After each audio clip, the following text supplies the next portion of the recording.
Meg ម្សៅម៉ត់ហុយ Poptin Care ថ្នាំដុសធ្មេញ Colgate ខ្មែរ Whisky 31 មាស Whisky ប្រទេសខ្ញុំបណ្ណាគារសន្តិភាព PBC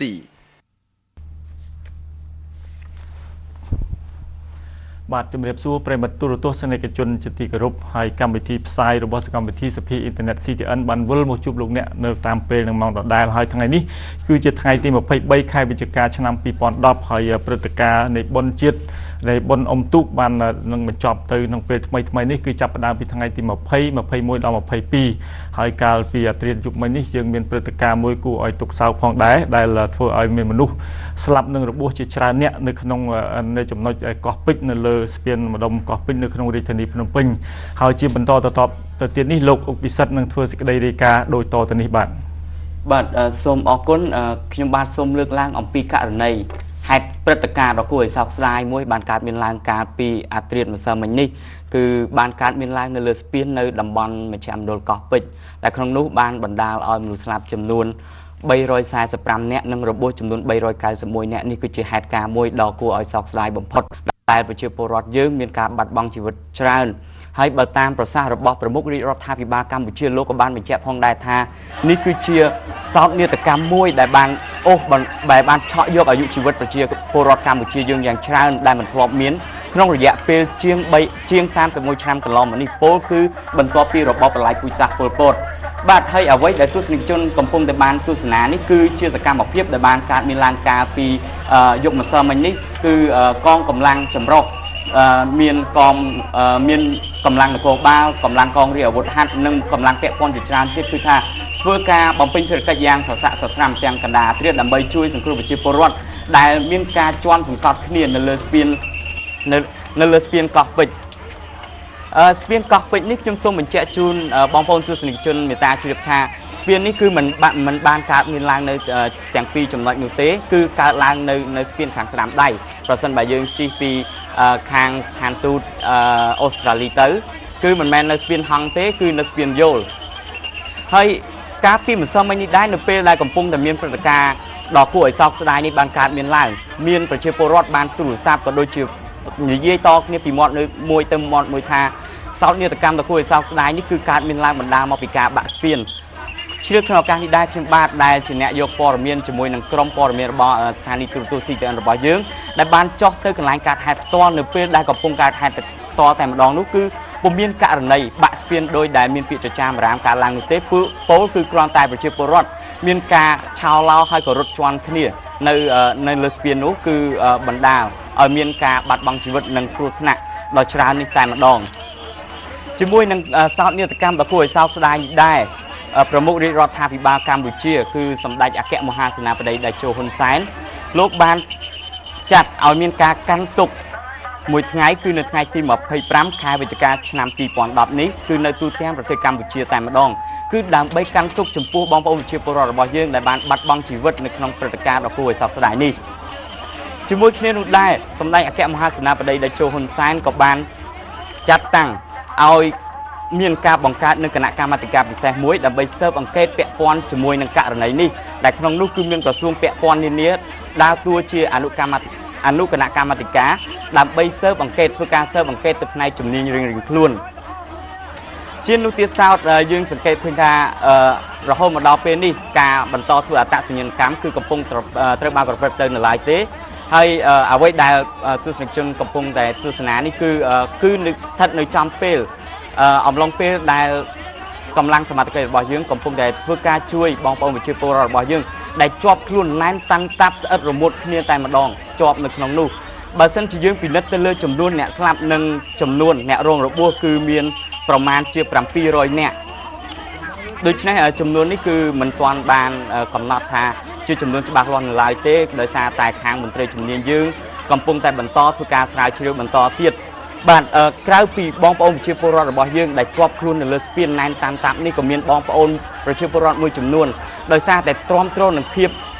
តានតឹងពិបាកក្នុងការដកដង្ហើមក៏ដូចជាណែនតាមតាប់នេះក៏បានសម្រេចចិត្តហក់លោតចុះពីលើស្ពានទៅក្នុងទឹក ហើយក្នុងនោះដែរអ្នកដែលបានហក់ទៅក្នុងទឹកក៏ប្រហែលជាបានទទួលរងនូវគ្រោះថ្នាក់ហើយក៏អាចមានឈានដល់ការបាត់បង់ជីវិតដែរហើយតែទោះជាយ៉ាងណាក៏ដោយរហូតមកដល់ពេលនេះយើងសង្កេតឃើញថាកម្លាំងជំនាញរបស់យើងកំពុងតែធ្វើការស្រាវជ្រាវក៏ដូចជាកំពុងតែធ្វើការបានន័យថាស្រាវជ្រាវនៅក្នុងទឹកគឺលឹបទឹកដើម្បីស្វែងរកសាកសពរបស់បងប្អូនប្រជាពលរដ្ឋរបស់យើងដែលបានលង់ទឹកក្រៅអំពីអ្នកដែលបានបាត់បង់ជីវិតនៅលើស្ពាននេះយើងឃើញថាប្រតិបត្តិការជួយសង្គ្រោះនេះគឺជាទម្រង់បែបបទមួយគឺថាមានភាពស្មុគស្មាញដោយសារតែការជន់គ្នានេះគឺមានចំនួនច្រើន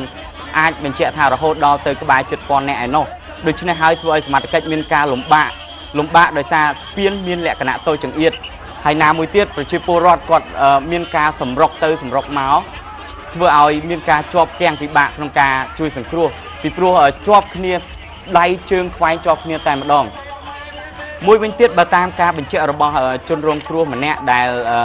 អ្នកងារព័ត៌មានរបស់យើងបានចុះទៅដល់កន្លែងកើតហេតុនោះគឺគាត់បញ្ជាក់ប្រាប់ឲ្យដឹងថាមុនពេលកើតហេតុនោះគឺការធ្វើដំណើរនៅលើស្ពានយល់មួយនេះគឺធ្វើដំណើរបញ្ច្រាស់ទិសគ្នាគឺមានន័យថាខណៈពេលដែលប្រជាពលរដ្ឋយើងមួយក្រុមកំពុងតែឆ្លងមកពីទិសខាងកើតនោះក៏មានមួយក្រុមទៀតបានធ្វើដំណើរឆ្លងមកពីទិសខាងលិចគឺដំបងចំនួនមានតិចដូច្នេះក៏មានការបង្កទៅជាបញ្ហាយ៉ាងដូចនេះទេតែដោយសារតែក្រោយមកមានការកកស្ទះចរាចរណ៍ហើយចំនួនប្រជាពលរដ្ឋដែលចង់ទៅទស្សនាកោះពេជ្រក៏ច្រើនហើយប្រជាពលរដ្ឋដែលបានទស្សនាកោះពេជ្រហើយបានធ្វើដំណើរត្រឡប់មកវិញដើម្បីស្ដាប់ការប្រគំតន្ត្រីក៏ដូចជាទិញទំនិញទៀតនោះក៏បានជាប់គាំងគ្នាតែម្ដងហើយយើងឃើញថានេះគឺជាទស្សនវិជ្ជាមួយដ៏គួរឲ្យសោកសម្រេចខ្លាំងណាស់គឺខ្លះស្រែកដង្ហើយហៅរកអ្នកជួយហើយជាមួយគ្នាដែរកងកម្លាំងសមត្ថកិច្ចរបស់យើងគឺខិតខំប្រឹងប្រែងអស់ពីចិត្តអស់ពីថ្លើមតែម្ដងខ្លះរហូតដល់ស្រក់ទឹកភ្នែកដោយសារតែឃើញនៅសោកនាដកម្មដែលមិនអាចទទួលយកបានមួយនេះជាមួយគ្នានេះដែរខ្ញុំបានក៏សូមបញ្ជាក់ផងដែរថាប្រមុខរាជរដ្ឋាភិបាលកម្ពុជាក៏ដូចជាកិច្ចប្រជុំរបស់គណៈកម្មាធិការជំនាញក៏បានបញ្ជាក់ផងហើយថារហូតមកដល់ពេលនេះគឺពុំមានសញ្ញានៃករណីអំពើភេរវកម្មកើតឡើងនៅកន្លែងនោះទេពលគឺករណីដែលបានកើតឡើងនេះគឺបណ្ដាលមកពីការរត់ជន់គ្នាតែម្ដងជាងនោះទៅទៀតក៏មានការអំពាវនាវឲ្យបងប្អូនប្រជាពលរដ្ឋក៏ដូចជាធុរជន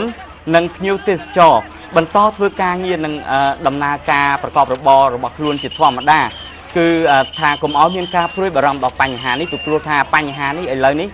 ស្ថិតក្រោមការគ្រប់គ្រងហើយកម្លាំងជំនាញរបស់យើងក៏កំពុងតែធ្វើអត្តសញ្ញាណកម្មផងដែរចំណែកឯស្របពេលជាមួយគ្នាដែរនោះបងប្អូនប្រជាពលរដ្ឋរបស់យើងដែលទទួលរងរបួសនោះក៏កំពុងតែបានទទួលនៅការព្យាបាលយ៉ាងយកចិត្តទុកដាក់ពីសំណាក់ក្រុមគ្រូពេទ្យនៅតាមមន្ទីរពេទ្យនានាដែលមន្ទីរពេទ្យធំនោះគឺមានចំនួន3ដូចជាមន្ទីរពេទ្យកាឡាម៉ែតមន្ទីរពេទ្យព្រះកុសមានិងមន្ទីរពេទ្យមិត្តភាពកម្ពុជាសូវៀតយើងឃើញថាអ្វីដែលបងប្អូនទស្សនិកជនបានឃើញអំបញ្ញបាញ់នេះគឺបានកើតឡើងការពីយប់មិញនេះហើយខ្ញុំបាទសូមបញ្ជាក់ម្ដងទៀតថាអ្វីដែលជាពាក្យចចាមរាមដែលឆ្លងពីមាត់មួយទៅមាត់មួយការពីម្សិលការពីយប់ម្សិលមិញនេះដែលថាបាក់ស្ពាននោះគឺពុំមានបាក់ស្ពានទេពលគឺបងប្អូនប្រជាពលរដ្ឋរបស់យើងគឺដើរជន់គ្នាតែម្ដង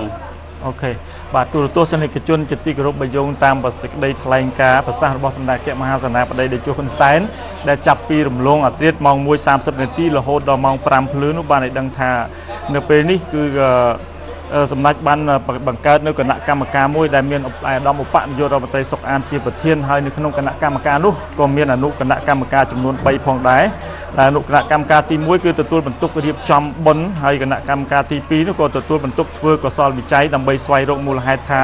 តើនៅលើខ្លួនសាកសមនោះនឹងមានចំណុចអ្វីសង្ស័យទៅលើករណីផ្សេងដែលអាចបង្កឲ្យមានគ្រោះថ្នាក់បណ្ដាលឲ្យស្លាប់មនុស្សជាច្រើនអ្នកដែលមិនធ្លាប់មានក្នុងរយៈពេល30ឆ្នាំកន្លងមកនេះហើយនៅក្នុងគណៈកម្មការទី3គឺទទួលបន្ទុកផ្នែកស៊ើបអង្កេតផងដែរដើម្បីរកមូលហេតុហើយចំពោះទូរទស្សន៍ CTN យើងក៏មានលេខទូរស័ព្ទអ្នកទំនងដោយឥតគិតថ្លៃផងដែរជាពិសេសគឺយើងមានលេខ077 76 75និង60ហើយបន្ទាប់ពីលេខ0យើងមានជាច្រើនខ្សែបាទមាន0ខ្ញុំសូមបញ្ជាក់ម្ដងទៀត077 76 75 60 បាទកតុយ61រហូតដល់លេខ74បងប្អូនអាចទេចូលទំនាក់ទំនងមកដោយមិនអស់ប្រាក់ទេនេះគឺជាលេខទំនាក់ទំនងដែលផ្ដល់ជូនដោយឥតគិតថ្លៃតាមរយៈបណ្ដាញទូរទស្សន៍កម្ពុជា CTN ហើយបងប្អូនដែលចង់ទំនាក់ទំនងទៅបងប្អូនឬក៏ចង់ទៅរកមើលសាច់ញាតិដែលបានសមត្ថកិច្ចលោកបានដឹក